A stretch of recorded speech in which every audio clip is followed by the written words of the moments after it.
Irmãos, vamos abrir em Êxodo, capítulo de número 4.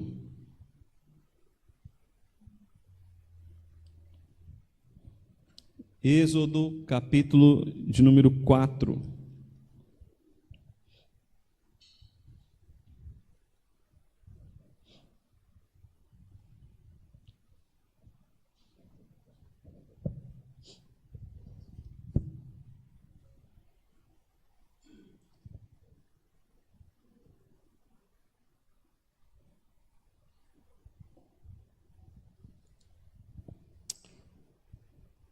Nosso versículo para memorizar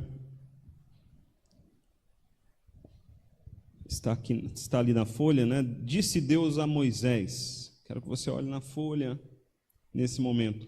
Disse Deus a Moisés: Eu sou o que sou, isto é o que você dirá aos israelitas: Eu sou, me enviou a vocês. Então aqui quando Moisés pergunta, nós vimos semana passada, quem eu vou dizer que me enviou? E Deus disse, diga eu sou, te enviou. Ou seja, tudo que Deus vai pedindo para Moisés, Moisés tem que fazer pela fé mesmo. O tema da nossa lição é Moisés retorna ao Egito. Depois de 40 anos no deserto, agora Moisés está retornando ao Egito. A idade de Moisés aqui é de 80 anos, e nós vamos então falar sobre esse retorno de Moisés ao Egito. Essa é a nossa lição. Depois, as próximas lições, nós já vamos começar o estudo das pragas, né, das 10 pragas que foram enviadas ao Egito, e nós vamos ver, irmãos, que interessante cada praga, né? A palavra praga que nós temos aí na Bíblia, no português praga, mas no hebraico é literalmente golpe. Então, bem, como original, às vezes ele muda o sentido, né?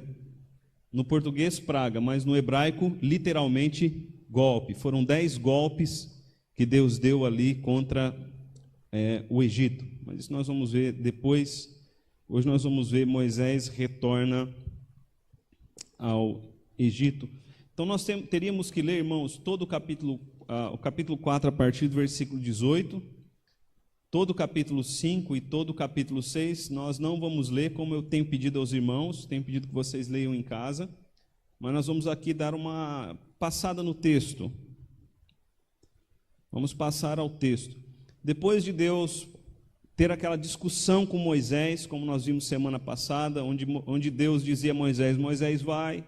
Moisés dava desculpas para não ir, até que Deus vence a resistência de Moisés, e agora que Moisés está regressando para o Egito. Antes de voltar ao Egito, Moisés pede a bênção para o seu sogro, então ele pega e volta para o Egito.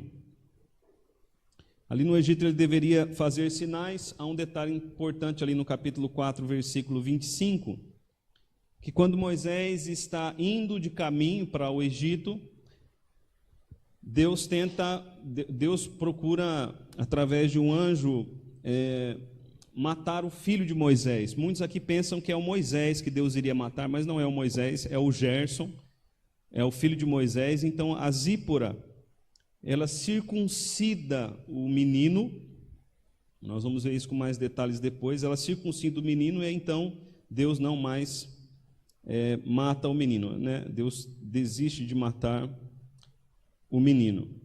Capítulo 4, versículo 27.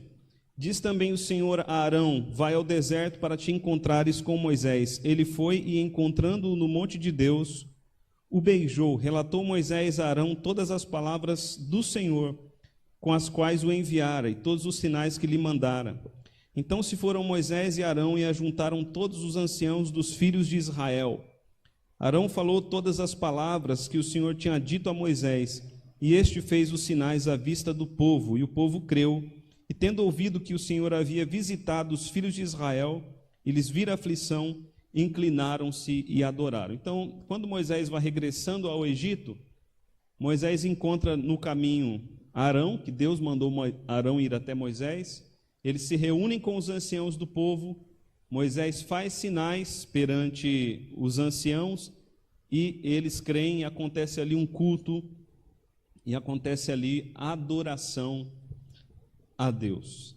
Capítulo 5, eles vão falar com Faraó.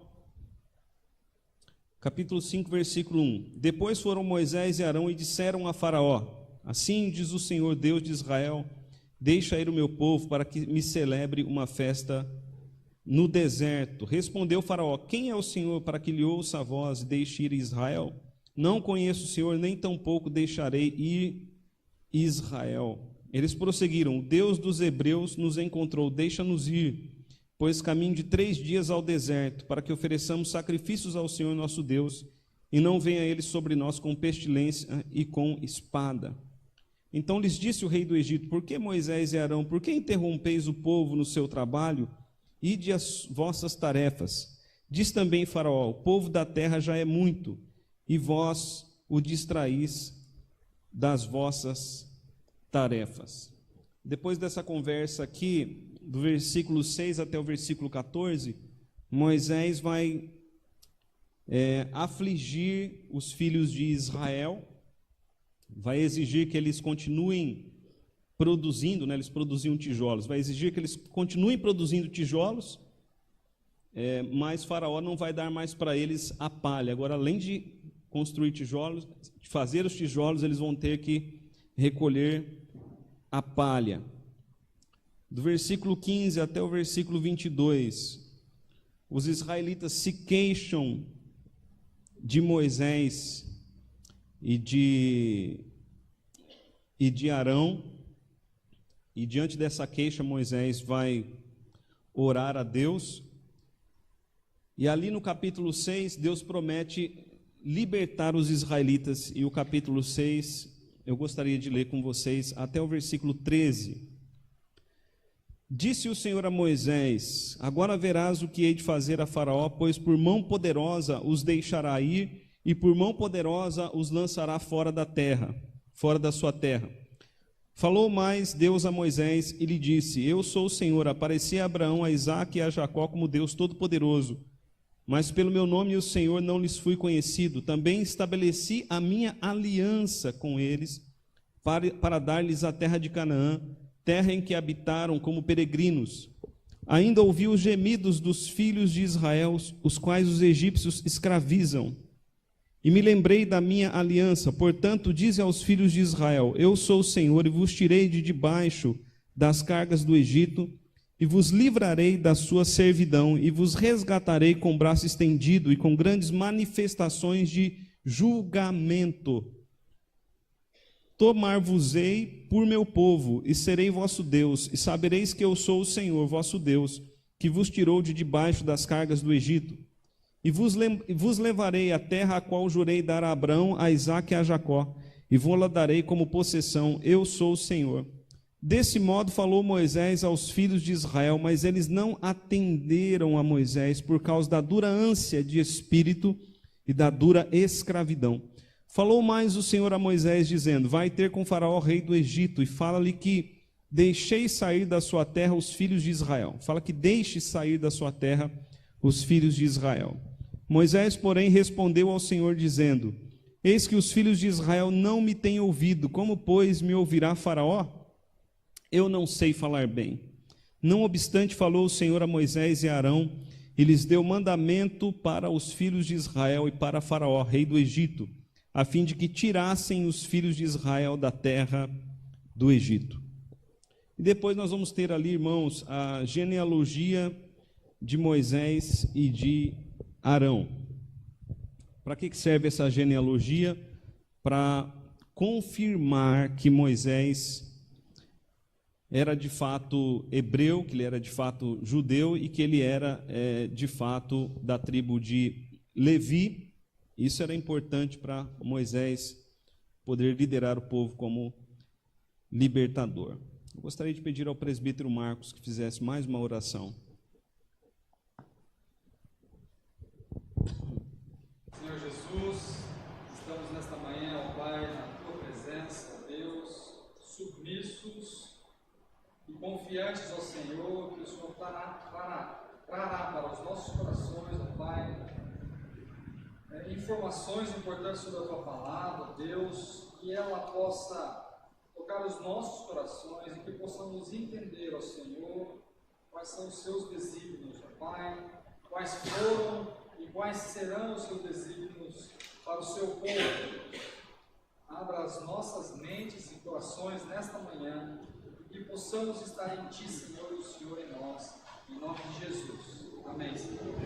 Amém. Ok, irmãos, agora nós vamos ali acompanhar bastante na folha nessa manhã e vamos usar a folha e o texto bíblico. Então, o primeiro passo de Moisés, antes de voltar ao Egito, é pedir a bênção do seu sogro.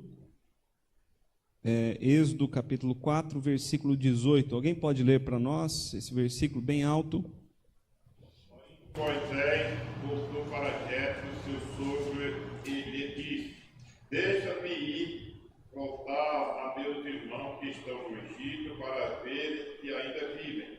Disse-lhe Jetro: vai-te em paz.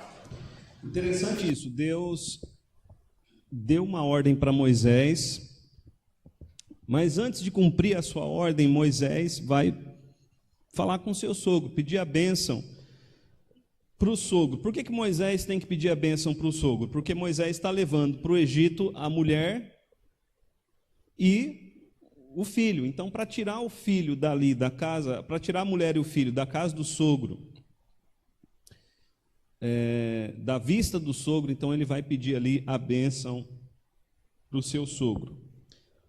O que a atitude de Moisés nos ensina, meus irmãos? Estou aí para ouvir vocês.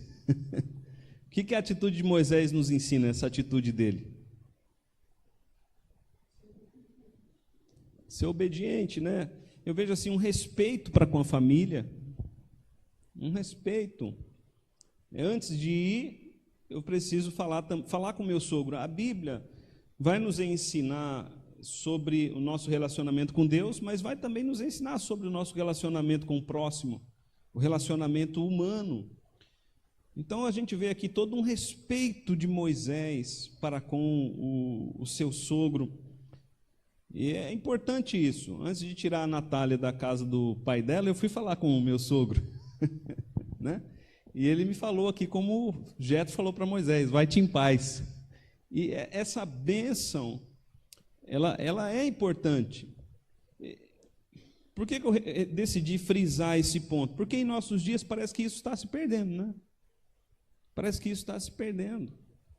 Mas é algo muito importante. Fala, dona Santa. Sim.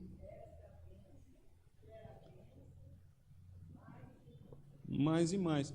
E a gente vê que quando o Jacó saiu da casa do Labão, Jacó saiu sem falar nada com Labão. Os irmãos se lembram da história? Jacó saiu sem falar nada com Labão, Labão perseguiu Jacó e falou para o Jacó: o que é isso que você fez, saindo da minha casa sem falar comigo, sem permitir que eu me despedisse das minhas filhas, né, dos meus netos. Então, é importante nós fazermos a coisa certa do jeito certo.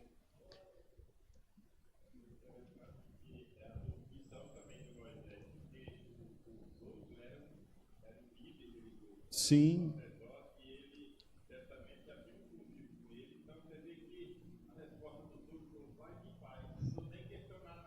Sim, muito bem frisado, seu Dario, muito bem frisado. Moisés retorna para o Egito, então ele vai para o Egito com a sua mulher e os seus 2 filhos, Gerson e Eliezer. No capítulo 2, versículo 22, no capítulo 18, 4, vai falar sobre esses filhos aí, mas eu gostaria que nós lêssemos capítulo 4, 19 e 20. Capítulo 4, 19 e 20. Diz também o Senhor a Moisés em Midian: vai e retorna para o Egito, porque são mortos todos os que procuram tirar-te a vida. Tomou, pois, Moisés a sua mulher e os seus filhos, os filhos dele, Gerson e Eliezer, fê-los montar num jumento e voltou para a terra do Egito. Moisés levava na mão o bordão de Deus. Então ele retorna para o Egito com a mulher e os filhos. Ele levava na mão o bordão de Deus. E o que esse bordão de Deus ele representava? É interessante que o bordão, né, ou o cajado, não é chamado de bordão de Moisés, mas é chamado na Bíblia de o bordão de Deus, o cajado de Deus. O que esse cajado ele representa? O cajado na Bíblia, ele é usado pelos pastores para conduzir, né, o rebanho, e ele é usado também para defender o rebanho e para outras coisas, mas está mostrando o quê? Que através de Moisés, né, esse bordão representa que Deus, através de Moisés, ele vai conduzir o seu povo, ele vai defender o seu povo. Então ali Moisés, ele leva o bordão de Deus. Esse bordão representa que Moisés, ele é um representante de Deus que está indo para o Egito para libertar o povo e conduzir o povo até a terra prometida. Moisés deveria fazer diante de Faraó os milagres.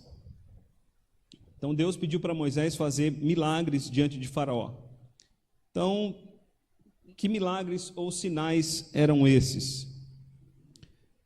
Do bordão e da serpente, que o bordão se transformaria em serpente, lepra na mão e águas do Nilo em sangue. Então os irmãos se lembram os sinais que Deus pediu para Moisés fazer? Nós não lemos, né, porque nós fomos passando o texto rapidamente, mas Deus disse para Moisés: quando você chegar diante de Faraó, pega esse bordão que você tem, joga no chão, ele vai se transformar numa serpente. Então esse era o primeiro sinal que deveria ser dado tanto a Israel quanto a Faraó. O segundo sinal, Deus disse a Moisés: põe a mão no peito. Quando Moisés punha a mão no peito, a mão ficava leprosa.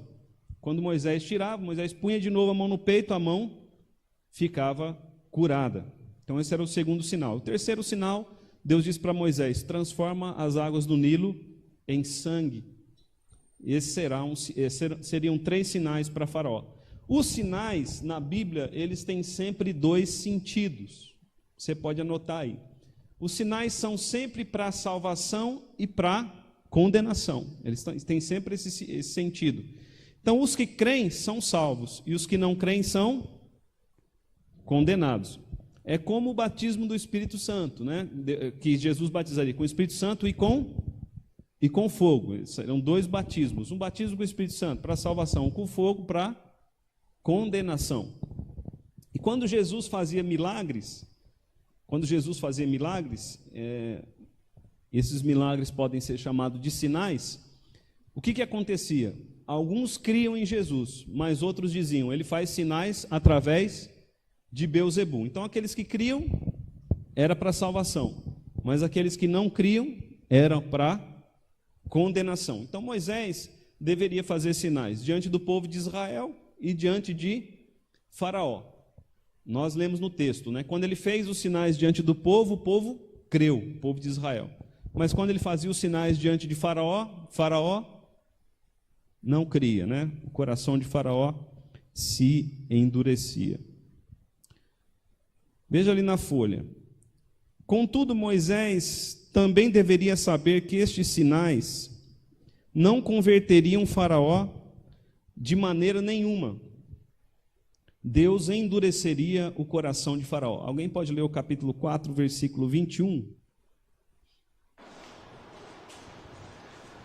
Disse o Senhor a Moisés: quando voltares ao Egito, vê que faças diante de Faraó todos os milagres que te hei posto na mão.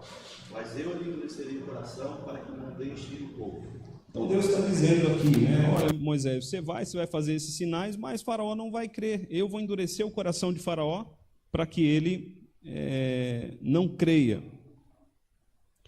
Agora, irmãos, isso também acontece com Isaías. Lá no capítulo 6 de Isaías, Deus diz assim para Isaías: vai e prega, mas o povo não vai crer em você. Quanto mais sinais você fizer, mais o coração do povo vai se endurecer. Interessante essa missão de Isaías. Ele deveria pregar para que ninguém cresce. Então, a mensagem do Evangelho ela é cheiro de vida para aqueles que são salvos, cheiro de morte para aqueles que são condenados. É o mesmo perfume, só que para uns é cheiro de vida, para outros é cheiro de morte. Aqui Deus ele endurece, né, o coração de Faraó. Até coloquei uma pergunta ali, né? Se era assim, então qual a razão de Moisés fazer os sinais diante de Faraó? Deus já havia dito, olha, eu vou endurecer o coração de Faraó para depois manifestar as minhas maravilhas.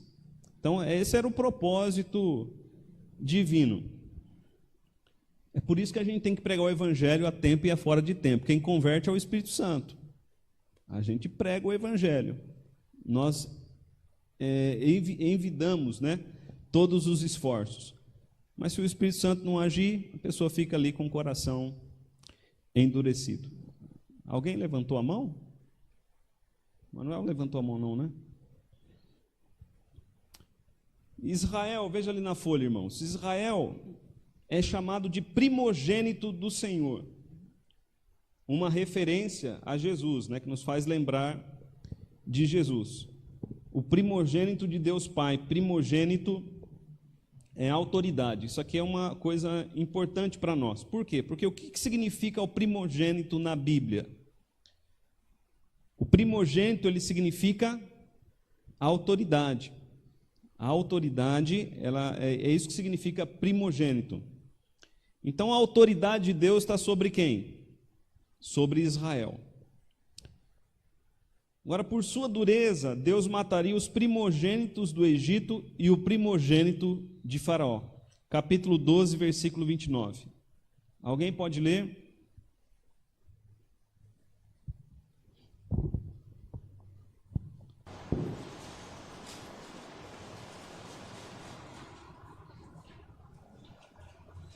Aconteceu que, à meia-noite, feriu o Senhor todos os primogênitos na terra do Egito, desde o primogênito de Faraó, que se assentava no seu trono, até ao primogênito do cativo que estava na enxovia, e todos os primogênitos dos animais.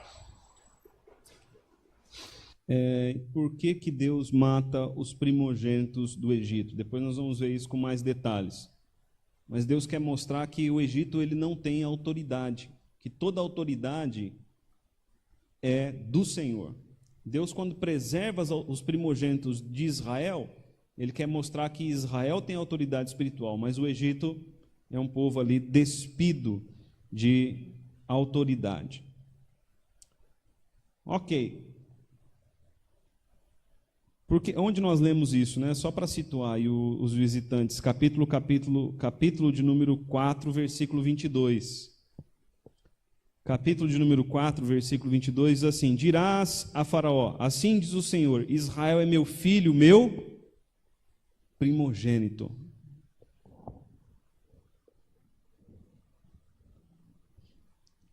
No caminho para o Egito, Deus quis matar Moisés e o Gerson.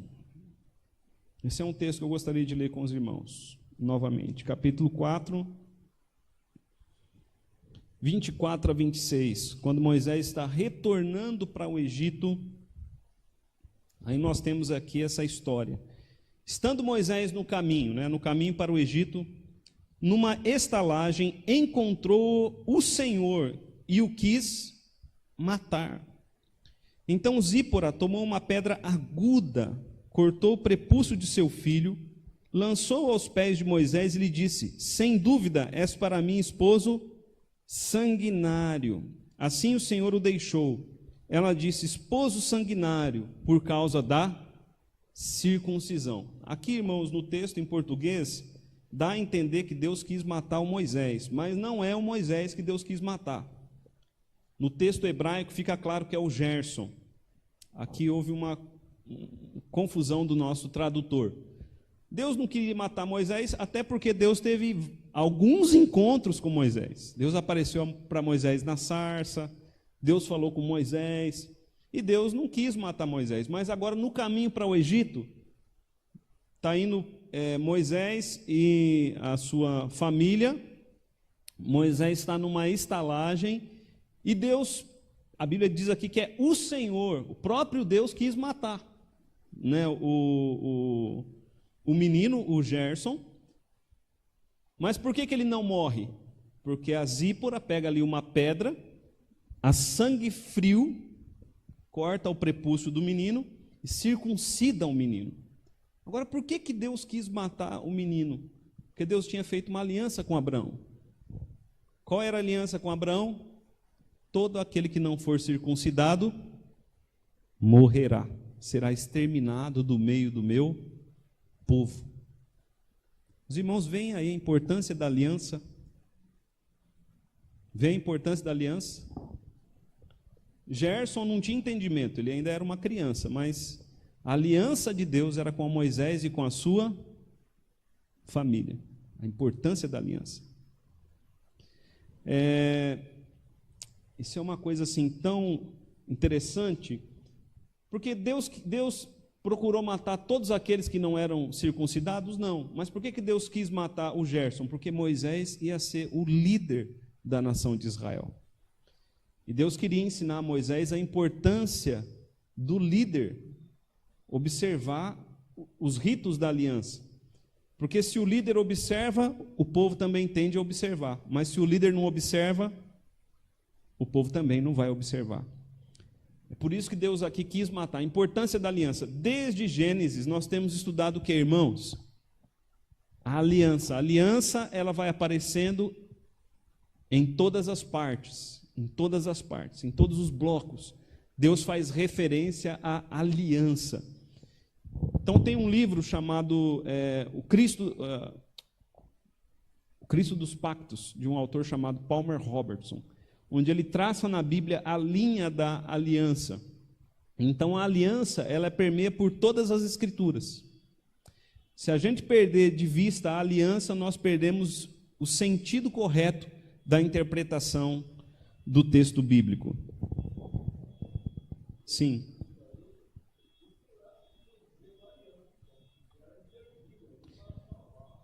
Ela entendeu que Deus, certamente, Zípora entendeu que Deus queria matar o menino por causa da aliança feita com Abraão. Aquele que não for circuncidado deve ser exterminado, vai ser exterminado do meu povo. Então ela ali por insight, né, por entendimento, ela pega e circuncida o menino. E Deus deu tempo dele circuncidar. Deve ter sido uma coisa rápida, mas imagina, se Deus quer matar, ele mata, irmãos.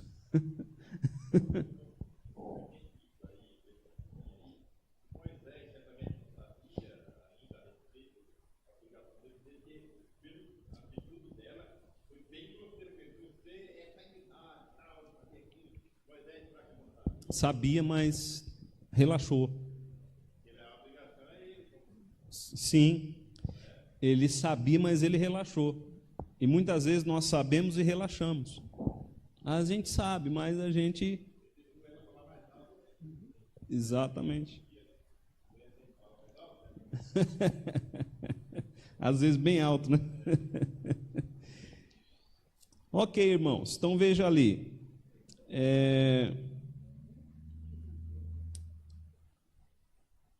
Por que Deus quis matar? Então a resposta é: Deus quis matar por causa da aliança. Gênesis 17, 14. Você pode ler em casa depois. Podemos fazer a obra de Deus sem estarmos firmados na aliança? E vem uma pergunta na sequência, né? Podemos fazer a obra de Deus sem estarmos firmados na aliança? A resposta é não, né, irmãos? Veja só, se Deus visitou Moisés com um negócio terrível desse, porque Moisés não estava firmado na aliança, aqueles que estão, especialmente aqueles que estão na liderança da igreja, se não estiverem vivendo de acordo com a aliança, também vão sofrer aí o peso da mão divina. Na sequência, 6 coisas acontecem. Então, aí 6 acontecimentos na sequência. Primeiro acontecimento, o encontro de Moisés com Arão. Nós lemos já o texto. Segundo acontecimento, o compartilhamento da palavra de Deus entre Moisés e Arão. Porque quando Moisés encontra Arão, o que Moisés faz? Moisés conta para Arão todas as maravilhas de Deus. Moisés conta para Arão tudo aquilo que Deus fez. Irmãos, isso vai acontecer na Bíblia algumas vezes. Quando o povo de Deus se encontra, o povo de Deus compartilha aquilo que Deus fez na vida um do outro. E a fé vem pelo quê? A fé vem pelo ouvir. E o ouvir a palavra de Deus.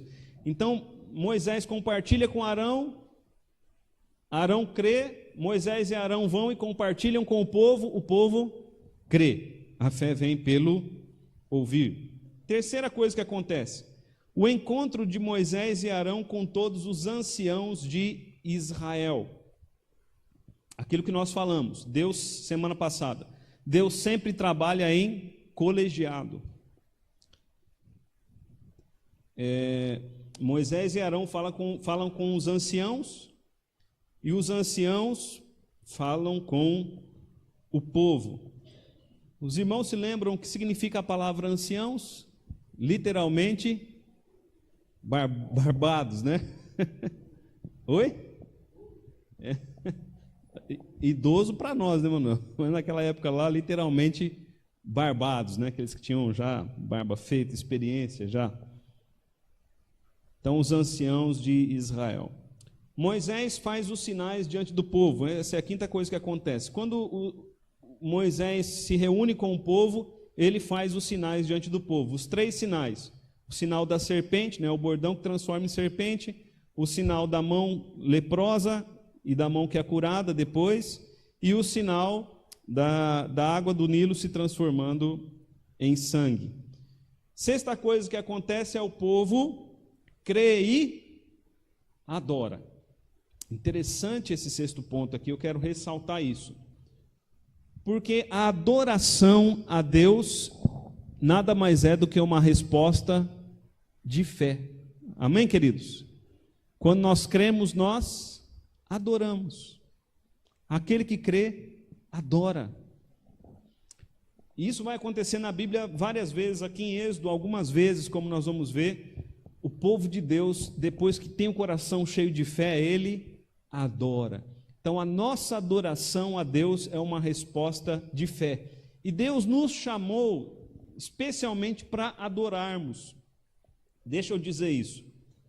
A nossa missão é evangelização. Ide por todo mundo, pregar o evangelho a toda criatura. Quem crer e for batizado será salvo, quem não crer será condenado. Essa é a nossa missão. Mas o nosso chamado é para adoração.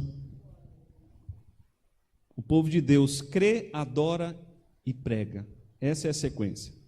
A palavra é recebida, a palavra é pregada, nós cremos. Em seguida nós adoramos e depois nós pregamos. Então, a semana para nós começa no domingo.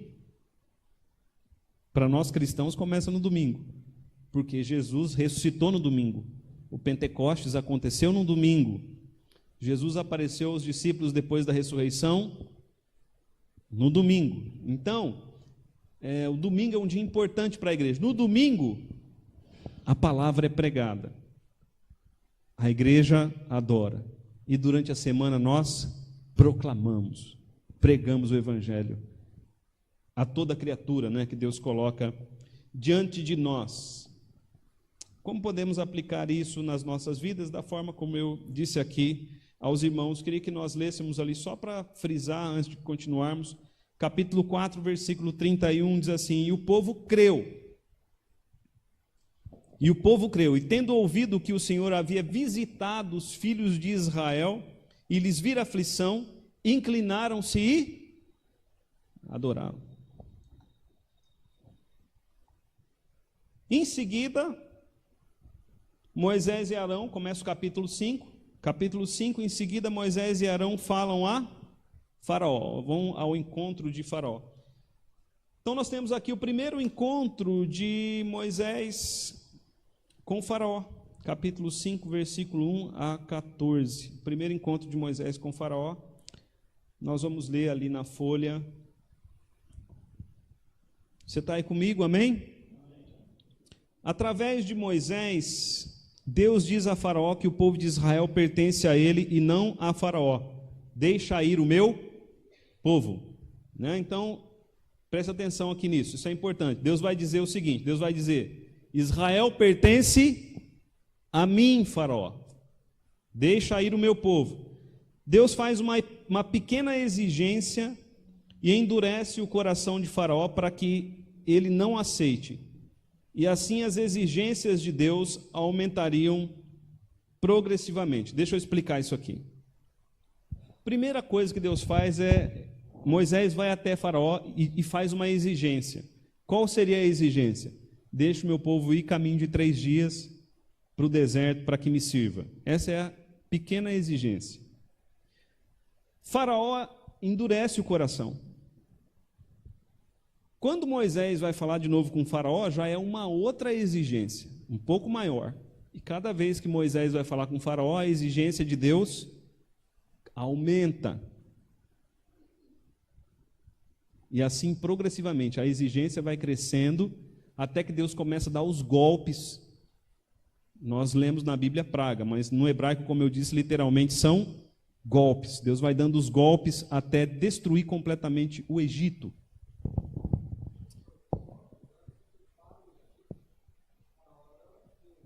Faraó, principal deus do Egito. O trono do Egito não poderia ficar sem Faraó um dia. Quando morria um faraó, imediatamente se sentava no trono outro faraó, ainda que fosse uma criança. Porque eles entendiam que se ficasse sem Faraó, o mundo ficaria sem controle, né? Porque quem controlava tudo era o Faraó. Faraó responde com a pergunta, né? Diante da exigência de Moisés, Faraó responde com a pergunta: quem é o Senhor? Né? Pergunta até interessante. Eu não sei, eu acho que eu faria a mesma pergunta se eu fosse Faraó, mas Faraó pergunta: quem é o Senhor? A pergunta de Faraó seria respondida através das 10 pragas que veremos na próxima lição. Então Faraó faz a pergunta: quem é o Senhor? Aí depois Deus vai dizer: agora eu vou mostrar para ele quem sou eu.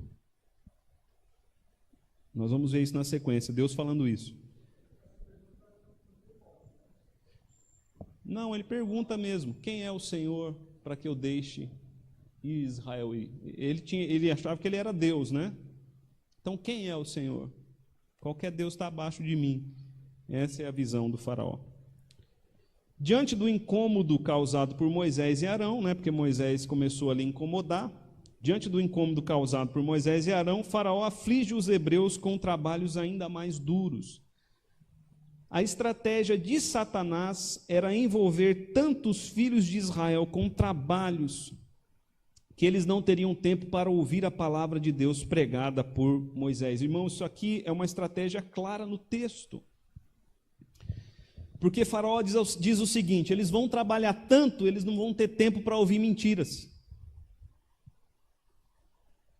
Vocês leram o texto em casa, vocês perceberam isso? O que Eclesiastes diz? Que o homem que trabalha muito, ele não tem tempo nem para si mesmo, nem para a família, nem para Deus.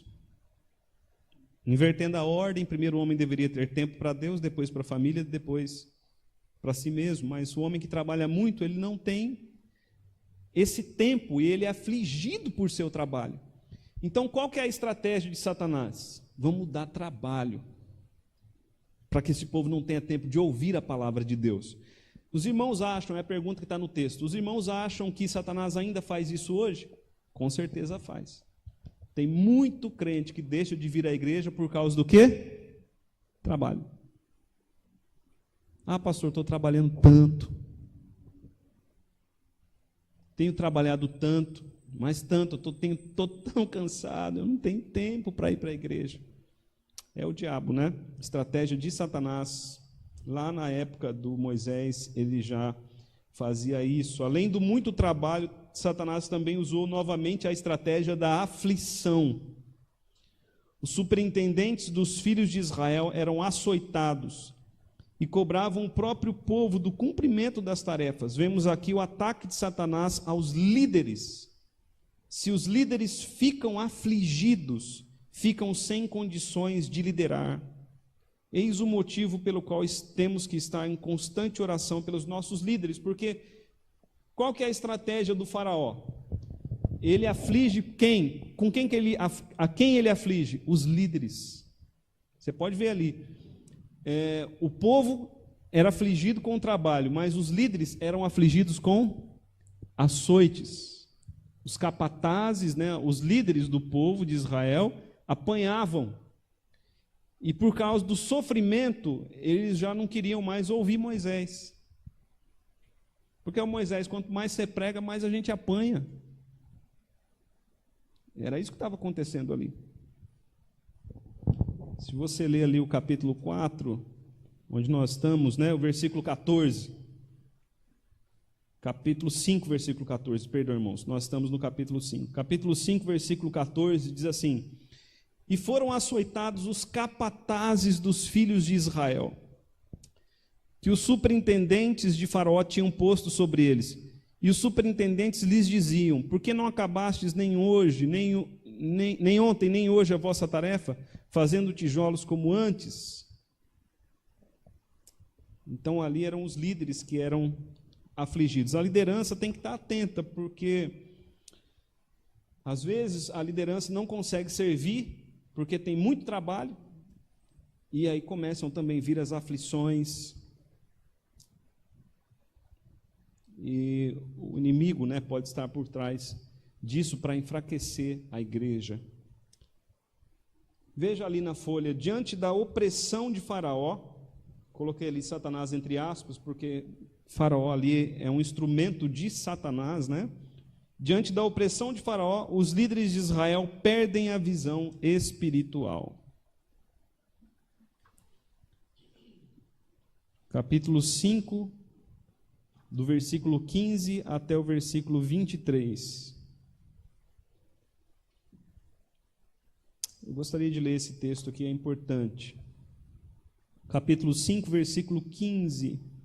Então foram os capatazes, né, que estavam apanhando, foram os capatazes dos filhos de Israel e clamaram a Faraó, dizendo: Por que tratas assim os teus servos? Palha não se dá aos teus servos, e nos dizem: Fazei tijolos. Eis que teus servos são açoitados, porém o teu próprio povo é que tem a culpa. Mas ele respondeu: Estais ociosos, por isso dizei: Vamos e sacrifiquemos ao Senhor, e depois agora trabalhai, palha, porém, não se vos dará. Contudo, dareis a mesma quantidade de tijolos. Então os capatazes dos filhos de Israel se viram em aperto, porquanto se lhes dizia: Nada diminuireis dos vossos tijolos, da vossa tarefa diária. Quando saíram da presença de Faraó, encontraram Moisés e Arão, que estavam à espera deles, e lhes disseram: Olhe o Senhor para vós outros e vos julgue, porquanto nos fizeste odiosos aos olhos de Faraó e diante dos seus servos, dando-nos a espada na mão para nos matar. Então, o que acontece com eles aqui? Eles perdem a visão espiritual. Os líderes de Israel, eles não tinham a visão espiritual de que havia o sofrimento, mas também haveria a libertação. Eles só conseguiam ver o sofrimento. Os irmãos estão entendendo? Diante do sofrimento, o que eles viam? Só o sofrimento. Eles não conseguiam ver que haveria salvação. Quando a gente vai para o livro de Atos, ali nós temos um povo já mais maduro. E quando vem o sofrimento, o que eles fazem? Se reúnem para orar. E a Bíblia diz que eles estavam orando, tremeu o lugar onde eles estavam, pela ação de Deus. Então, diante do sofrimento, nós podemos perder a visão espiritual, ou nós podemos nos lançar diante de Deus, em profunda oração, para entender o que Deus está fazendo. Senhor, o que o Senhor está fazendo? Se o Senhor está permitindo esse sofrimento, é porque o Senhor tem algum propósito. Qual é o teu propósito? O povo de Israel, no Antigo Testamento, não teve essa percepção. mas o povo de Israel, no Novo Testamento, já teve essa percepção.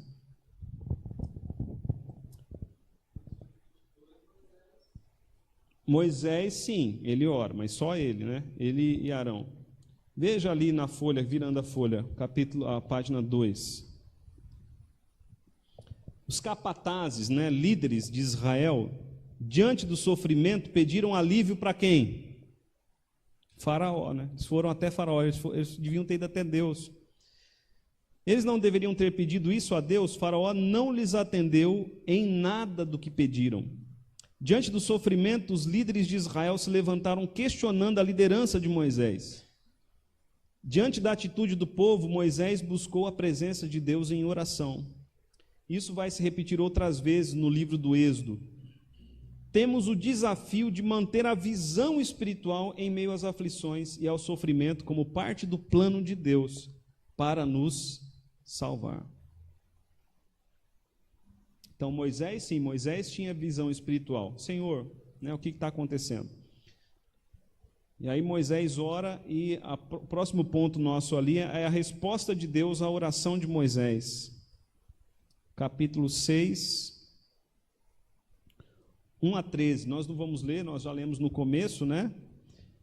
Só os primeiros versículos. Capítulo 6, versículo 1 diz assim: Disse o Senhor a Moisés: Agora verás o que hei de fazer a Faraó, pois por mão poderosa os deixará ir, e por mão poderosa os lançará fora da sua terra.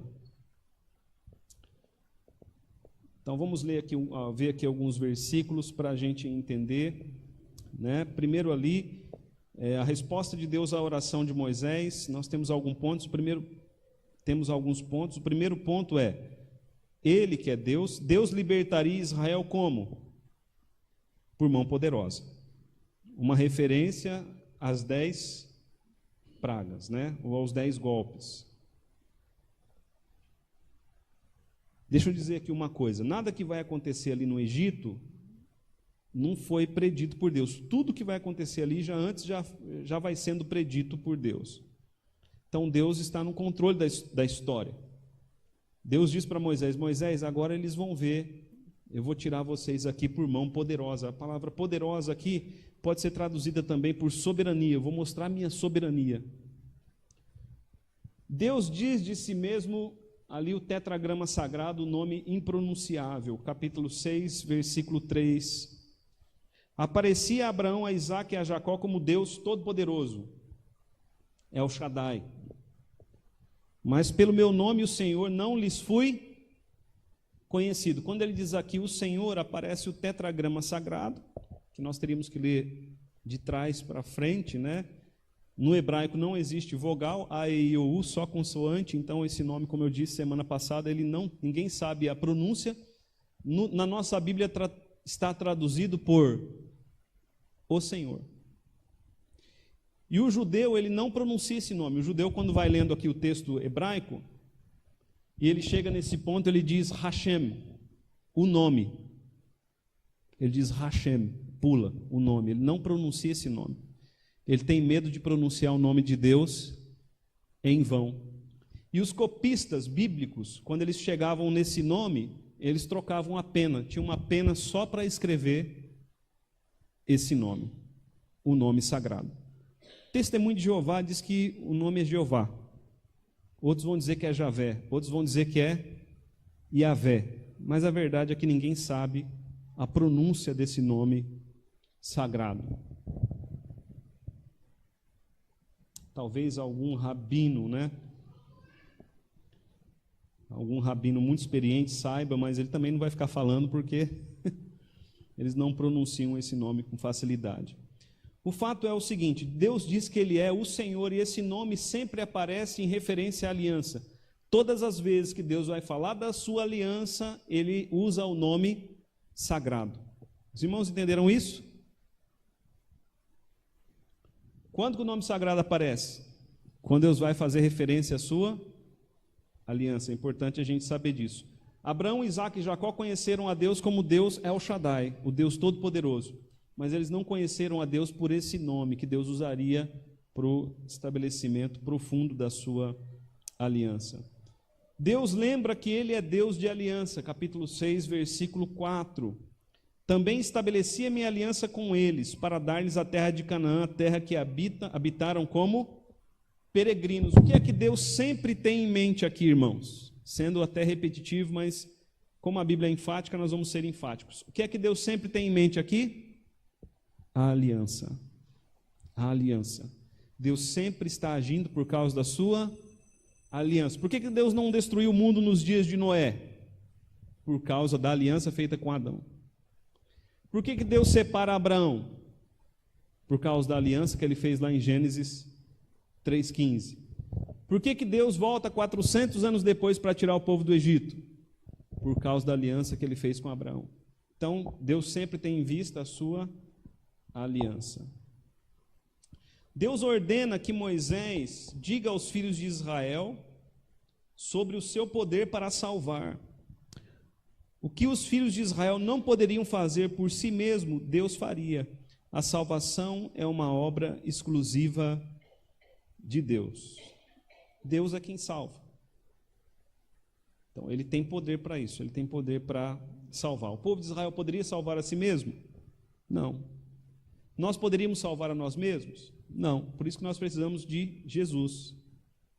Se Jesus não viesse, morresse na cruz por nós, ninguém seria salvo. Essa é a obra, de Deus. Moisés proclama a palavra, está em negrito maiúsculo ali. Moisés proclama a palavra, mas o povo não escuta por causa da dura servidão. Capítulo 6, versículo 9. Desse Moisés falou aos filhos de Israel, capítulo 6, versículo 9. Desse modo falou Moisés aos filhos de Israel, mas eles não atenderam a Moisés, por causa da ânsia de espírito e da dura servidão. A estratégia de Satanás de impedir, ou para impedir o povo de ouvir a palavra de Deus, por meio do sofrimento, estava funcionando? Irmãos, prestem atenção no texto. A estratégia de Satanás para impedir o povo de ouvir a palavra de Deus por meio do sofrimento estava funcionando? Estava funcionando. O diabo mandou sofrimento, eles não queriam mais ouvir Moisés. Veja ali de novo, capítulo 6, versículo 9. Desse modo falou Moisés aos filhos de Israel, mas eles não atenderam, eles não acreditaram, não ouviram Moisés, por causa da ânsia de espírito e da dura escravidão. A estratégia de Satanás de impedir ao povo de ouvir a palavra de Deus por meio de sofrimento estava funcionando? Estava funcionando. Até quando? Até Deus começar a dar os golpes sobre o Egito. Deixa eu dizer aqui uma coisa. Quando uma pessoa começa a ouvir o Evangelho, qual que é a primeira estratégia de Satanás? Impedir. Ele vai mandar sofrimento, problema para a pessoa. Muita gente diz assim: agora que eu comecei a ir para a igreja, em vez da coisa melhorar, a coisa está piorando. Irmãos, isso é bíblico. Isso é bíblico. O que a gente tem que fazer pelo novo convertido? Orar por ele, porque ele não pode orar por si mesmo. O novo convertido nem sabe orar. Cabe à igreja estar orando para que Deus se levante. Se Deus não se levantar, as aflições afastam a pessoa da igreja. Então, tudo isso aconteceu no primeiro encontro de Moisés com Faraó. Segundo encontro de Moisés e Arão com o Faraó. Vamos lá. Deus ordena a Moisés que vá e dê ordem a Faraó. Isso aqui é interessante. Deus nunca pede para Moisés simplesmente falar com Faraó. Deus nunca pede para Moisés negociar com Faraó. Um detalhe aqui, nós vamos ver Faraó tentando negociar com Moisés, várias vezes. Moisés nunca negocia com Faraó. Por quê? Porque Deus não falou para Moisés negociar. Deus falou para Moisés: vá e dê ordem a Faraó. A palavra diga aí é dê ordem, vá e dê ordem a Faraó. Porque Deus é Deus, Faraó é só homem. Moisés, mais uma vez, diz a Deus que Faraó não o ouvirá, porque ele não sabe falar bem. Interessante isso. Moisés ainda está nessa desculpa de: Senhor, eu ainda não sei falar bem. Até esse momento, Moisés ainda confiava em si, em seu poder de falar bem ou mal, e não na ação poderosa de Deus. Às vezes Deus pede assim para a gente: fala do evangelho para aquela pessoa. Aí nós falamos assim: Senhor, mas eu não sei falar bem. Ah, Senhor, eu vou chamar o pastor. Eu não sei falar bem. Porque nós acreditamos que é a gente que vai converter. Mas não é, irmãos. Quem converte é quem? O Espírito Santo. É a mão poderosa de Deus. Não é você. Então prega o evangelho, porque é Deus que vai agir. Sim, senhor.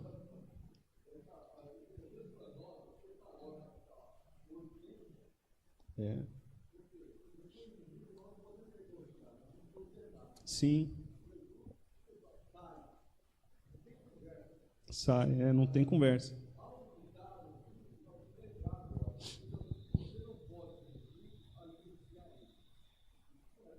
Não. Manuel, justiça não pode fazer negócio com bandido. Isso que a nossa justiça está fazendo aí para delação premiada? Não. Moisés falaria, veja ali na folha, Moisés falaria a Arão e Arão falaria ao povo. Nesse caso, Moisés aponta para Deus e Arão para Cristo. Nesse caso aqui, né? Mas, em geral, Moisés é que representa Cristo. Capítulo 7, versículo 1. Moisés deveria transmitir somente a palavra que receberia de Deus, assim como Jesus o faria futuramente. Então é importante isso. Moisés deveria falar de si mesmo? Não, só o que Deus mandou.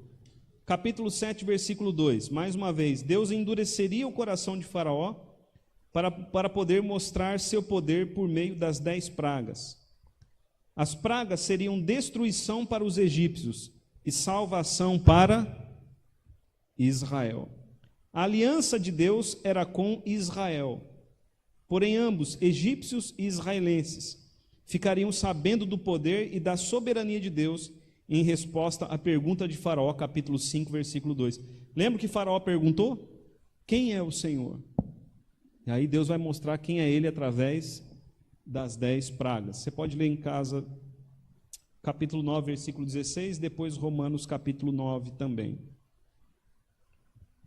Uma pergunta para nós: na prática, como Deus endureceu o coração de Faraó? Isso, irmãos, é porque às vezes o texto vai dizer que o coração de Faraó se endureceu, e às vezes vai dizer que Deus endureceu o coração de Faraó. Quando fala que Faraó endureceu o seu coração, quem é o sujeito? Faraó. Quando fala que Deus endureceu o coração de Faraó, quem é o sujeito? Deus, né? Como que Deus endurece o coração de um homem? Irmãos, se Deus, a gente entende pela teologia que Deus aqui, ele simplesmente deixa Faraó agir por si mesmo. Porque o nosso coração já é caído, já é endurecido. Quando nós cremos, nós não cremos porque o nosso coração é bom, nós cremos porque o Espírito Santo de Deus agiu em nós. Então Deus vai entregando Faraó a si mesmo. Quando você lê Romanos capítulo 1, a partir do versículo 18, vai vendo ali que Deus vai entregando o homem a alguns pecados, e quando Deus entrega o homem aos seus pecados, o homem vai caindo em devassidão cada vez maior. E é assim que acontece aqui também com Faraó. Para encerrar, veja ali o último parágrafo. Moisés e Arão fazem os sinais do bordão e da serpente diante de Faraó. Os sábios e encantadores, com suas ciências ocultas, chamados por Faraó, fizeram o mesmo, mas o bordão de Arão, transformado em serpente, comeu deles. Quem estes sábios com ciências ocultas representam? Teriam eles poderes semelhantes aos de Deus?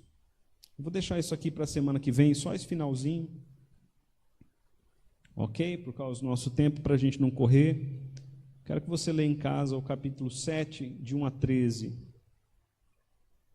É só esse último parágrafo a gente vê semana que vem. O que eu peço para você é que você leia o texto da semana que vem, ok?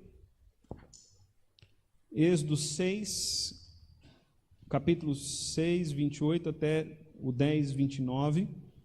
É importante que você leia,